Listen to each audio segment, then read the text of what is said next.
खाली लिम्पियाधुरा, लिपुलेक, कालापानी अहिलेको विवादको विषय त्यो हो जो भूगोल नै सर्लक्कै कालापानीमा भारतीय फौज बसेर त्यहाँभन्दा उता लिपुलेक र लिम्पियाधुरा त्यसलाई भारतले कब्जा गरेको छ। हामीबाट त्यो भूमि सेना राखेर छुट्याएर लगिया छ। सेना नराखेसम्म त हाम्रो भोग चलनमा छँदै थियो। सेना राखेपछि हामी सेना भएका ठाउँमा पनि जान पाएनौँ, त्योभन्दा उता पनि जान पाएनौँ र यसरी एक ढङ्गले भन्ने हो भने यो कब्जा हो। त्यसकारण यो उचित भएन भनेर हामी हाम्रो मित्र राष्ट्र भारतलाई भनिरहेका छौँ, यो उचित भएन, यो हाम्रो भूमि हो तथ्य प्रमाणका आधारमा, ऐतिहासिक तथ्यहरूका आधारमा। त्यसकारण हामीलाई फिर्ता गर्नुपर्छ र हामीले भनेका छौँ हामी कूटनीतिक वार्ताका माध्यमबाट यस समस्याको समाधान खोज्छौँ। समाधान भनेको हाम्रो भूमि फिर्ता हुनु पर्यो। यो सत्यले जित्छ, हाम्रो विश्वास हो, हामी फिर्ता लिन्छौँ। यो एउटा लिम्पियाधुरा, लिपुलेक र कालापानी सम्बन्धी भूक्षेत्रको विवाद छ। अरू कतिपय ठाउँहरूमा सीमा सम्बन्धी विवाद छन्, सुस्तामा छ भने या अरू ठाउँमा छन् भने तिनीहरूको सम्बन्धमा यसरी सेना राखेर कब्जा गरिएको र अर्कै सिमाना भनेर एउटा नक्कली काली नदी भनेर खडा गरेर एउटा काली मन्दिर बनाएर एउटा तिरतिरे खोल्सी देखाएर एउटा सानो हाल देखाएर यसो गरेर कब्जा गरिएको यत्रो भूभाग अरू ठाउँमा त्यसरी छैन र हाम्रो नक्साभन्दा बाहिर परेको त्यस्तो भूभाग पनि छैन। यदि कुनै भूभाग तथ्यहरूले हाम्रो देखिने स्थिति छ भने त्यस सम्बन्धमा हामी वार्ता गर्छौँ, कुरा गर्छौँ। अरू ठाउँहरूमा पनि हाम्रा वार्ताहरू, कुराहरू चलिरहेका छन्। सुस्ताको सम्बन्धमा पनि वार्ता भइरहेको छ। तर सुस्ता, लिम्पियाधुरा, लिपुलेक र कालापानी जस्तो गरी हडपिएको, कब्जा गरिएको र सेना राखेर 18 सालसम्म हामीले भोगचालन गरिरहेको 1961 सम्म 62मा सेना राखेर त्यसपछि हामीले भोगचालन गर्न नपाएको स्थिति होइन। त्यसकारण अहिले हामीले बढी फोकस गरेको भनेको लिम्पियाधुरा, लिपुलेक र कालापानी हो। एउटा एमसिसीको सम्बन्धमा कुरा उठाउनु भएको छ। एमसिसीको सम्बन्धमा मैले पहिले पनि भनेको छु, यो अघिल्लो सरकारले गरेको सम्झौता हो। जबसम्म अन्यथा निर्णय हुँदैन, अघिल्लो सरकारले गरेका कामहरूको वैधतामाथि अन्यथा निर्णय नभएसम्म पछिल्लो सरकारले त्यसलाई पालना गर्छ। यदि त्यो उचित छैन भने त्यसलाई बदल्ने प्रयास गर्छ या बदल्छ। जबसम्म बदलिँदैन त्यो अघिल्लो सरकारले गरेको कुरा त्यो सधरै हुन्छ। मैले अभिचिन्न उत्तराधिकार भनेको सही गलत सबै मान्नुपर्छ भन्ने होइन। हामीले पालना पनि गरेका हुन्छौँ, प्रश्न पनि उठाएका हुन्छौँ। त्यसै कारण कतिपय कुराहरू 1950 को सन्धि पालना पनि भइरहेको छ, किनभने त्यो बदल भएको छैन। तर हामीले मानेका पनि छैनौँ। त्यो अपमानजनक छ, त्यो हाम्रो हितमा छैन। त्यसकारण हामीले त्यसलाई स्वीकारेका छैनौँ। यसै कारण हामीले अघिल्लो पल्ट म प्रधानमन्त्री भएर भारत जाँदा एउटा विज्ञहरूको समूह गठन गरेर त्यो विज्ञहरूको समूहले मेहनत साथ काम गरेर एउटा प्रतिवेदन पनि तयार गरेको छ।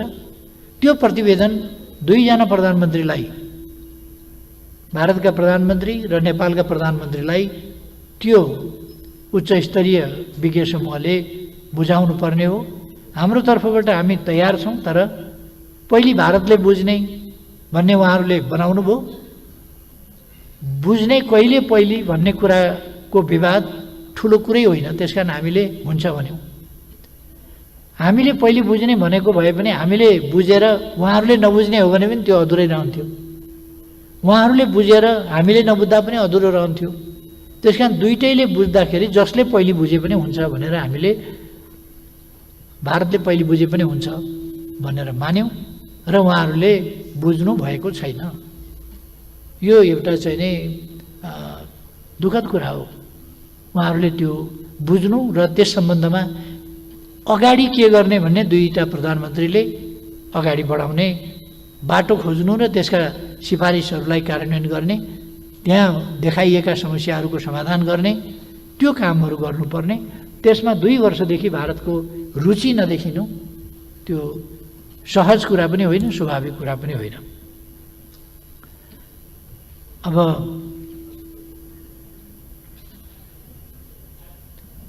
आदित्यनाथ योगीजी उत्तर प्रदेशका मुख्यमन्त्रीले बोल्नुभयो भन्ने कुराहरू केही आएको छ।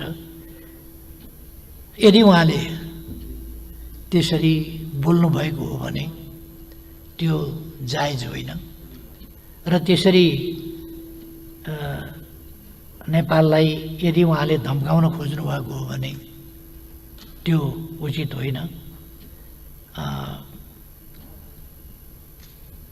त्यो म अहिले त्यति भनौँ र उहाँको बोलाइ उहाँ केन्द्रीय सरकारको निर्णायक व्यक्ति पनि नभएको र तैपनि उहाँ मुख्यमन्त्रीको हिसाबले यदि त्यस्तो बोल्नुभएको हो भने त्यो नबोलिनु पर्थ्यो।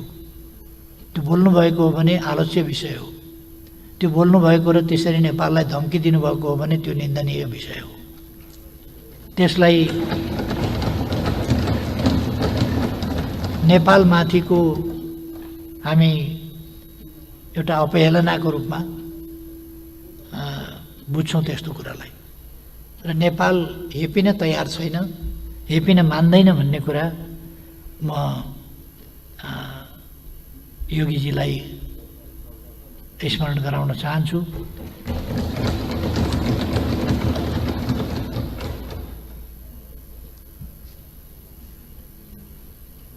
अर्को यो पटक पटक उठिराखेको छ, स्वास्थ्य विभागको खरिदमा पनि भ्रष्टाचार भयो, सेनाको खरिदमा पनि भ्रष्टाचार भयो।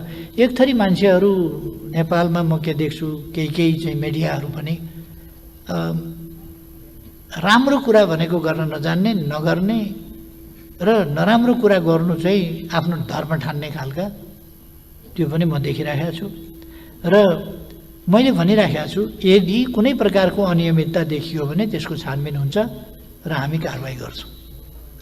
तर जेमा पनि खरिद नगर्दा पनि भएन, खरिद गर्ने बित्तिकै भ्रष्टाचार बाहेक केही नदेख्ने,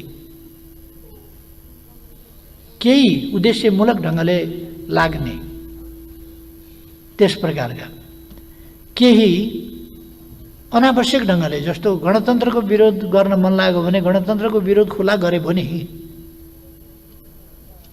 तर गणतन्त्रको विरोध यस्तो घुमाएर गर्ने कि राष्ट्रपतिमाथि खनिने, राष्ट्रपतिमाथि प्रहार गर्ने। अनि कुर्सी कसले किनेर ल्याएर राष्ट्रपतिलाई थाहा हुन्छ, राष्ट्रपतिले अर्डर गर्छ कुर्सीको। प्रधानमन्त्रीले कार्पेट कहाँनेरि राखियो प्रधानमन्त्रीले थाहा पाउँछ? त्यो गर्ने काम प्रधानमन्त्रीको हो र त्यहाँ।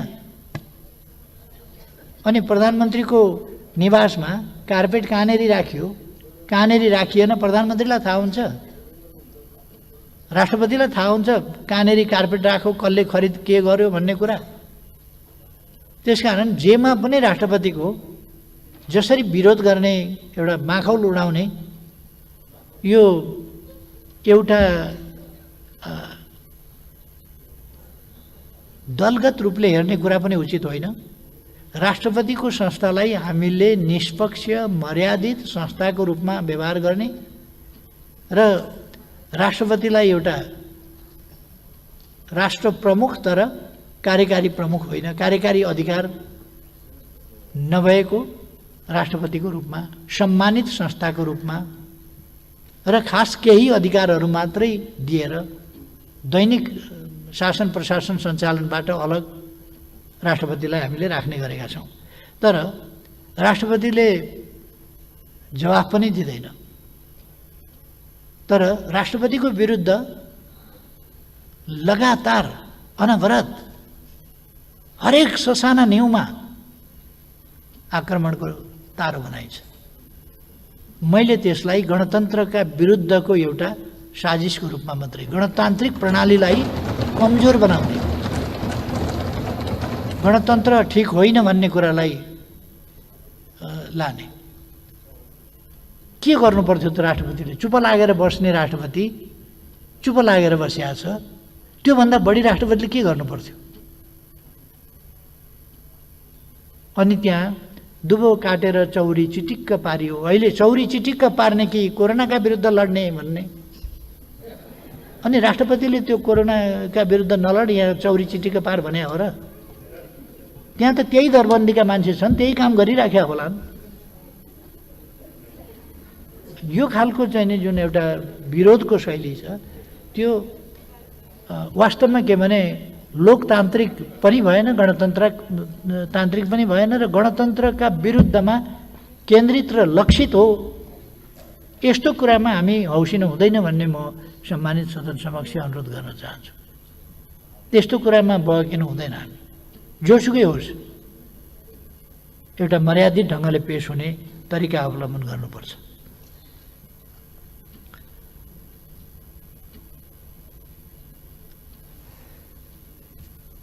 एउटा मान्यजीले प्रश्न गर्नुभएको छ, यो नेपालीको प्रतिरोध क्षमता राम्रो छ भनेर कसले भन्यो भनेर। भर्खरै सुन्नुभयो नि, मैले भनेको। त्यो त मैले भने।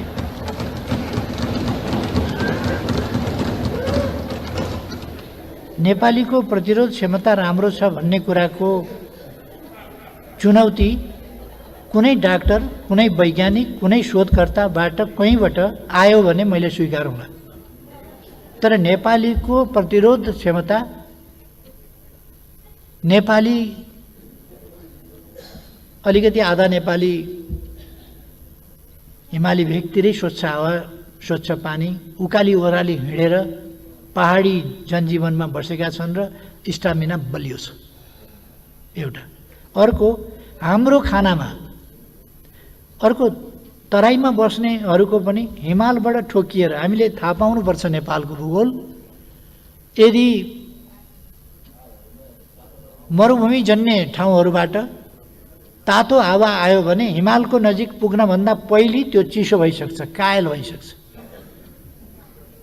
हिमालको छेउमा पुग्नभन्दा अगाडि, हिमालसँग ठोकिनभन्दा अगाडि कायल भइसक्छ। हिमालसँग ठोकिँदाखेरि त्यो बरफ भएर पग्ने स्थितिमा पुग्छ। त्यो फर्किएको हावामा सास फेरेका नेपालीहरू। यो देश झार उम्रियो भने यार्चा गुम्बा भएर उम्रिने देश हो।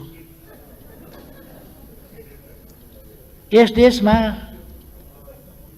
ढुङ्गाबाट शिलाजित निस्किन्छ। यस देशमा माटो सिमरेक हुन्छ।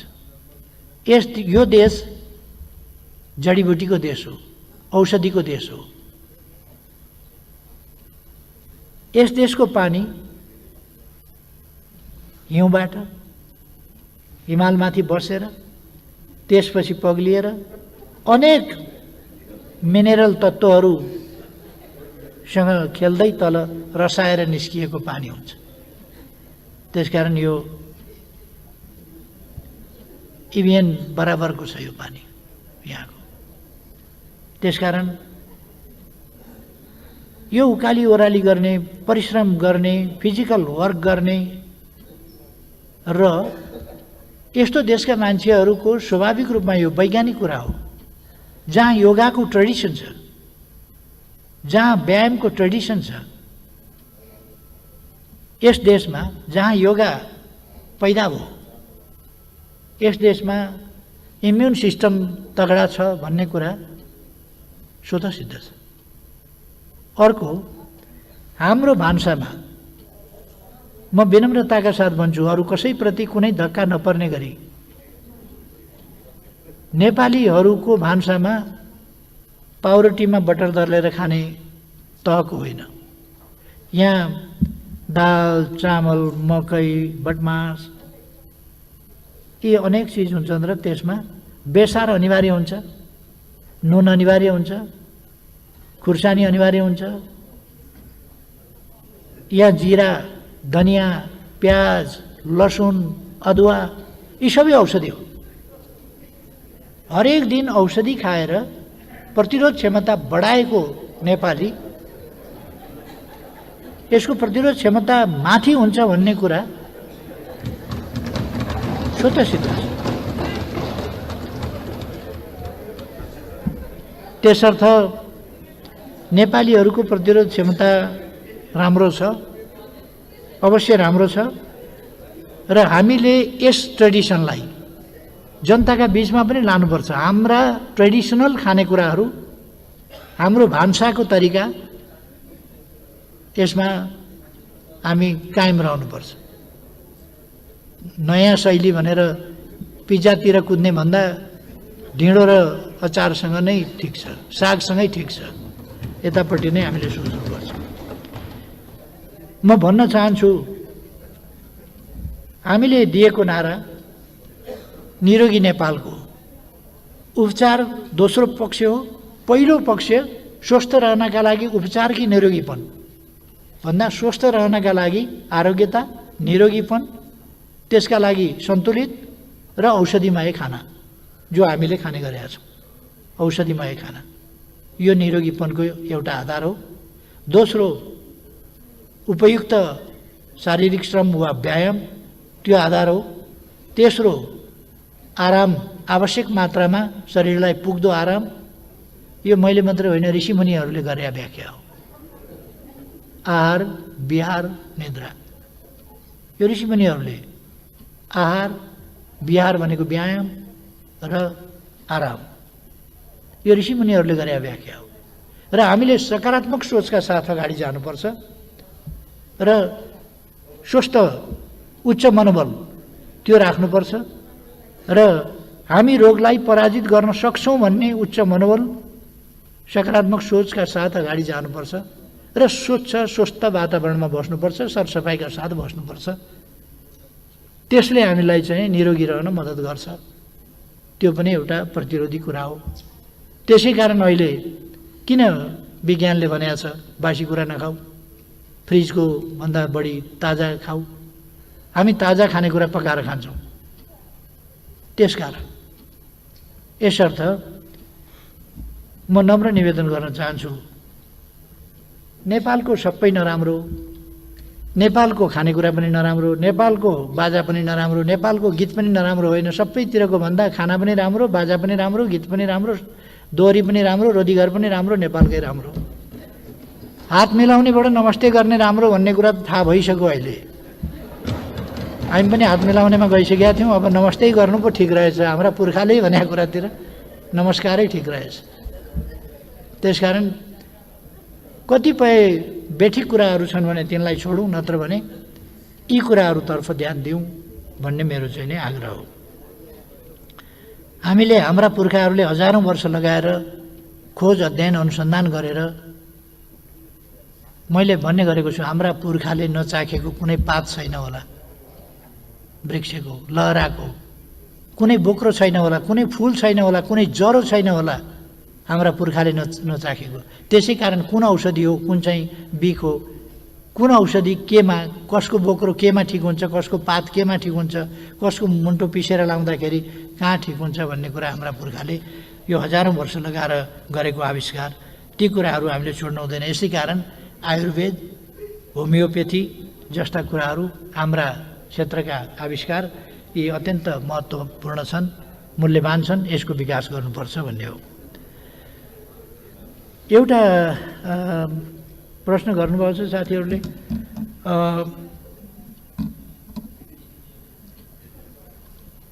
रोगले मरे भन्ने कुरा कमजोरी लुकाएको होइन, यो एउटा सामान्य तथ्य भनेको। कहिले कहिले के हुन्छ भने कोरोनाले पनि मान्छे मर्छ, तर कहिले कहिले के हुन्छ भने अर्कै रोगले, कारण चाहिँ अर्कै रोगले निधन भएको हुन्छ, तर कोरोना पनि लागेको हुन्छ। विश्व स्वास्थ्य सङ्गठनको मापदण्ड अनुसार, उसको नियमअनुसार कोरोना यदि पोजिटिभ भेटियो भने जुनसुकै रोगले मरेको भए पनि कोरोनाले मरेको भनेर मान्नुपर्छ। त्यसकारण हामीले 15 जना कोरोनाले मरेको भन्यौँ। तर त्यो हेर्दाखेरि कोरोनाले मरेको चाहिँ देखिँदैन। अथवा डाक्टरहरूको पनि भनाइ के छ भने मर्न चाहिँ कोरोनाले नै मरेको होइन, तर कोरोना पनि लागेपछि विश्व स्वास्थ्य सङ्गठनको मापदण्ड अनुसार कोरोनाले नै मरेको भनेर मान्नु पर्या हो। त्यो मेरो मात्रै भनाइ होइन, त्यो डाक्टरहरूको पनि भनाइ हो जो त्यससँग सम्बन्धित हुनुहुन्छ। तसर्थ कमजोरी लुकाउनु पर्ने, कोरोनाले दुनियाँमा कमजोरी, भारतमा त्यत्रो मान्छे मर्या छ, चाइनामा पनि त्यति मान्छे मर्या थियो, अरू देशमा पनि त्यत्रो बिघ्न मान्छे मरेको छ, र अमेरिका जस्ता देशमा, युरोप जस्ता देशमा, युके जस्ता देशमा त्यत्रो नोक्सानी पर्या छ, कमजोरी लुकाउनु पर्या छैन। यहाँ 15 जना मर्दाखेरि कमजोरी लुकाउनु पर्ने हुन्थ्यो? 15 जना मात्रै मरेका देश त बहुत कम होला नि दुनियाँमा। त्यसकारण यो कमजोरी लुकाउनु पर्ने कुरा होइन। हामी मर्न नदिन चाहन्छौँ कोरोनाबाट। कोरोनाबाट मान्छे मर्न नपाउन्, कसैको निधन नहोस्, हाम्रो ध्यान त्यस कुरामा छ। तर त्यसबाट मात्रै मरेका होइनन्, अरू पनि कारण छन् भन्न खोजिएको। कोरोनाबाट अरू मर्न नदिने हाम्रो प्रयास छ, म त्यो स्पष्ट पार्न चाहन्छु।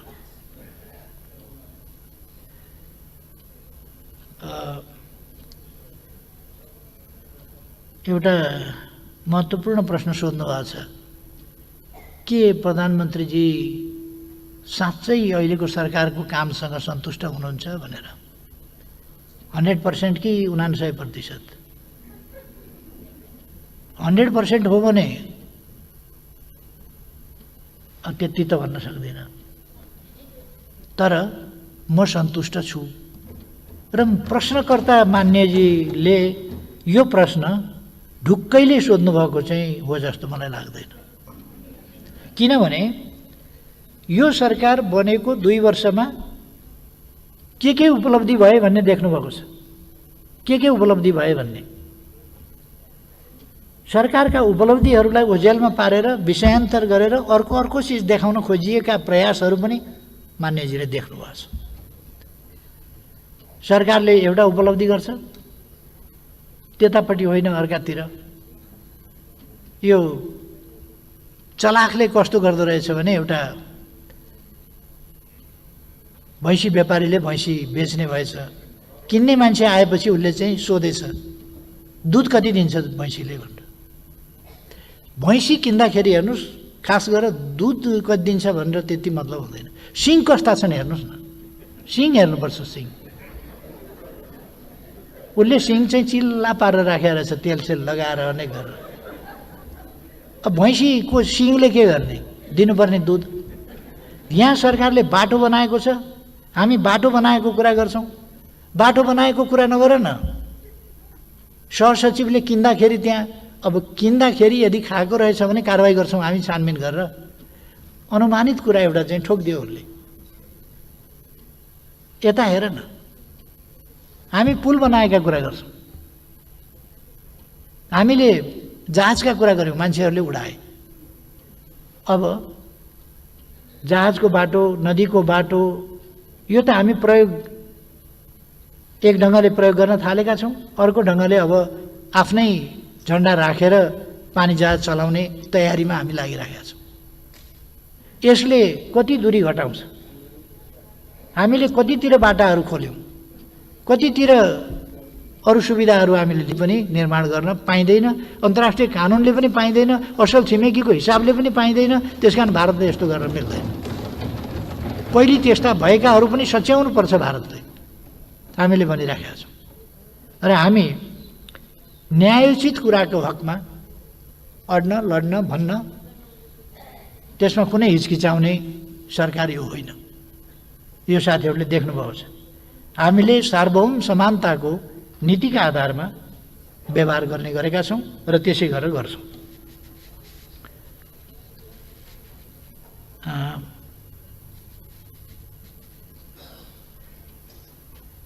यस सरकारले सङ्घीय संरचना, संविधानको कार्यान्वयन, सङ्क्रमणलाई अन्त्य गर्ने, स्मुथली सबै कुरा टुङ्ग्याउने, यी सबै काम गरेका छ। कोरोना यस सरकारको कमजोरीको कारणले आएको होइन, विश्वव्यापी रूपमा आएको छ। यससँग यस सरकारले प्रभावकारी ढङ्गले सामना गरिराखेको छ अन्यत्रको भन्दा। अहिले पनि पिसिआर टेस्ट भएन भनेर साथीहरूले उठाइराख्नु भएको छ। प्रति 10 लाख पिसिआर टेस्टमा भुटानभन्दा पछि, भुटानको जनसङ्ख्या पनि थोरै छ, उसले सीमा लक गरेको छ, उसका मान्छे बाहिर पनि कम थिए, बाहिरबाट पनि कम आए, आउने स्थिति पनि रहेन। त्यसले गर्दाखेरि भुटानले रोक्न सकेको छ। त्यसबाहेक अरू देशभन्दा त हामी अगाडि छौँ अहिले पनि। त्यसकारण म भन्न चाहन्छु कि यो अहिलेको सरकारको कमजोरीको प्रश्न होइन, यो विश्वव्यापी महामारीको प्रश्न हो, जसको सामना अहिलेको सरकारले प्रभावकारी ढङ्गले गरिरहेको छ र गर्नेछ। कोरोनाबाट देशलाई मुक्त गर्छ। अनि असन्तुष्ट यसका लक्ष्यहरू, यसका उद्देश्यहरू, यसले लिएका नीतिहरू, यसले अगाडि सारेको दृष्टिकोण अथवा यसले प्रस्तुत गरेका कार्यक्रमहरू, यसले चालेका कदमहरू र यसले हासिल गरेका उपलब्धिहरू, कुन चाहिँ कुरामा असन्तुष्ट हुनुपर्नेछ? अहिले कोरोनाको कारणले हामीले भनेको उत्पादन वृद्धि दर हासिल भएन, यो सरकारको कमजोरी हो र? सरकारसँग असन्तुष्ट हुनुपर्ने विषय हो र यो? अथवा सरकारलाई आलोचना गर्ने मौका पाइयो भन्ने विषय हो र? त्यसकारण म भन्न चाहन्छु, यदि सन्तुष्टिको कुरामा 100% भन्नुभयो भने म पनि 100% छु त भन्दिनँ, तर योभन्दा बढी गर्न सकिँदैन थियो। जुन परिस्थितिमा यस सरकारले काम गरेको छ त्यस परिस्थितिमा अधिकतम उपलब्धिका साथ, स्पष्ट योजनाका साथ यो सरकार अगाडि बढेको छ। यसले आफ्ना अभिभारा र कर्तव्यहरू बुझेको छ, महसुस गरेको छ र त्यसअनुसार अगाडि बढेको छ। त्यसकारण म यस सम्बन्धमा फेरि अलिकति गम्भीरताका साथ, कहिले कहिले के हुन्छ भने एक खालका साथीहरू बसेर कुरा गर्दा गर्दा गर्दा गर्दा सत्यबाट अलिकति बहकिएर टाढा पुगिने खतरा हुन्छ। त्यस खतराबाट जोगिन म साथीहरूलाई आग्रह गर्न चाहन्छु। मन्त्री र प्रधानमन्त्रीको क्षेत्रमा मात्र बजेट भनेर मेरै क्षेत्रको हुँ भनेर मान्यजी अघि बोल्नुभएको थियो। उहाँ त दङ्ग खुसी हुनुहुन्छ होला मेरै क्षेत्रको, त्यहाँ चाहिँ बजेट गजबले पर्या हुनाले खुसी हुनुहुन्छ होला जस्तो लाग्यो। अब मैले चाहिँ यो थाहा नपाएको विषय हो। म आफ्नो क्षेत्रलाई मात्रै विकास गर्नुपर्छ, अरू क्षेत्र विकास नगरे पनि हुन्छ, अथवा मेरो क्षेत्रमा चाहिँ जनता छन् तिनलाई सुविधा चाहिन्छ, अरू क्षेत्रमा जनता छैनन् तिनलाई सुविधा चाहिँदैन, अरू क्षेत्रका जनता अरू नै हुन् उनलाई चाहिँ नि दुःख भए पनि हुन्छ, यस्तो सोच मेरो छैन। त्यसकारण मेरो क्षेत्रमा बजेट बढी पर्यो, मेरो क्षेत्रमा बेग्लै व्यवहार गरियो भन्ने कुरा त्यो सत्य होइन। यदि कहीँ त्यस्तो पर्न गएको भए पनि त्यो उचित होइन, त्यसलाई म स्वीकार्दैन। सबै क्षेत्रमा सँगै देशको विकास हुनुपर्छ, मेरो मान्यता त्यो।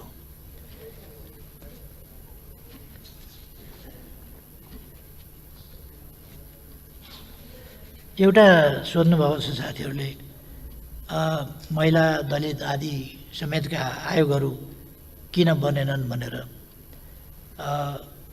म सहमतिका साथ काम गरौँ भन्ने चाहन्छु, सहमतिका साथ कुनै पनि काम अगाडि बढाउँ भन्ने चाहन्छु। यी आयोगहरू निर्माण गर्ने ठाउँ भनेको संवैधानिक परिषद हो। संवैधानिक परिषद प्रधानमन्त्रीको अध्यक्षतामा हुन्छ, विपक्षी दलको नेता हुन्छ, सभामुख हुन्छ, राष्ट्रिय सभा अध्यक्ष हुन्छ, प्रतिनिधि सभाको उपसभामुख हुन्छ, प्रधान न्यायाधीश हुन्छ। यस प्रकारको त्यसको कम्पोजिसन हुन्छ। यसको बिचमा सहमतिका साथ काम गरौँ भन्ने कुरा हो।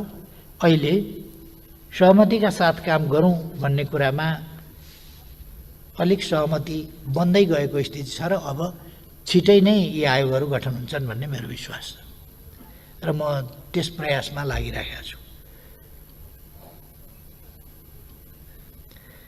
अचम्मको एउटा फेरि अर्को हल्ला सुरु गरिएछ। यो हल्ला किन सुरु गरेको हो? मिलिट्री एयर बेस नाम पनि हामीले चाहिँ पीर्तनापतिका कार्यालय पीर्तनाहरू यस्तो त राखेका हौँ। एयर बेस यस्ता यस्ता भन्ने शब्दका साथ निजगढमा वन फाँडेर मिलिट्री एयर बेस, यो के कारणले यस्तो हल्लाको यस्तो एउटा भ्रमको सिर्जना गर्न पर्यो? मैले यो बुझिनँ। यस्तो भ्रमको सिर्जना किन गर्नु पर्यो? यसमा कुनै सत्यता, कुनै आधार, कुनै तथ्य केही पनि छैन। त्यसकारण म यो मिलिट्री एयरबेस बनाउने कुरा, जङ्गल फाँडेर, निजगढको जङ्गल फाँडेर त्यहाँ निजगढमा हामीले अन्तर्राष्ट्रिय विमानस्थल बनाउने भन्ने कुरा छ, त्यो अगाडिदेखि चलिराखेको छ र त्यसलाई अगाडि बढाइन्छ भन्ने कुरा म साथीहरूलाई, मान्यजीहरूलाई भन्न चाहन्छु।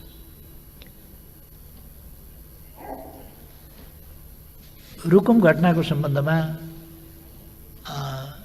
ध्यान गएन कि भन्ने प्रश्न पनि मान्यजीले उठाउनु भयो। रुकुम घटनाको सम्बन्धमा सरकारले एउटा छानबिन समिति बनाएको छ। त्यसले गम्भीरताका साथ छानबिन गरिरहेको छ, निष्पक्ष ढङ्गले छानबिन गरिरहेको छ र यसमा निष्पक्ष ढङ्गले छानबिन हुन्छ र जे तथ्य हो तथ्य अनुसार जसको जे दोष हो त्यस अनुसार दोषीमाथि कारबाही हुन्छ। त्यो कुरा म भन्न चाहन्छु र यस सम्मानित सदनले संसदीय समिति बनाएको छ छानबिनका लागि। त्यस समितिको रिपोर्टले पनि सरकारलाई मद्दत पुर्याउनेछ, त्यसको छानबिनले पनि मद्दत पुर्याउनेछ र सरकारले यस घटनालाई गम्भीरताका साथ लिएको पनि छ र यस्तो घटना अत्यन्त दुःखद घटना हो। यस्तो घटना घट्न हुन्न र यसको पृष्ठभूमिमा अलिकति जातीय छुवाछुत जस्तो कुरा, सामाजिक विकृतिका कुरा यसको पृष्ठभूमिमा देखिन्छ, जुन उचित होइन। यस्ता आधारमा यस प्रकारका दुर्घटना र अत्यन्त दुःखद खालका क्रियाकलाप, यस्ता कुराहरू हुनु हुँदैन, जसले नेपाली समाजलाई नै एउटा कलङ्कित स्थितिमा पुर्याएको छ। त्यस्तो हुनु हुँदैन र यसमा कारबाही हुन्छ भन्ने म विश्वास दिलाउन चाहन्छु।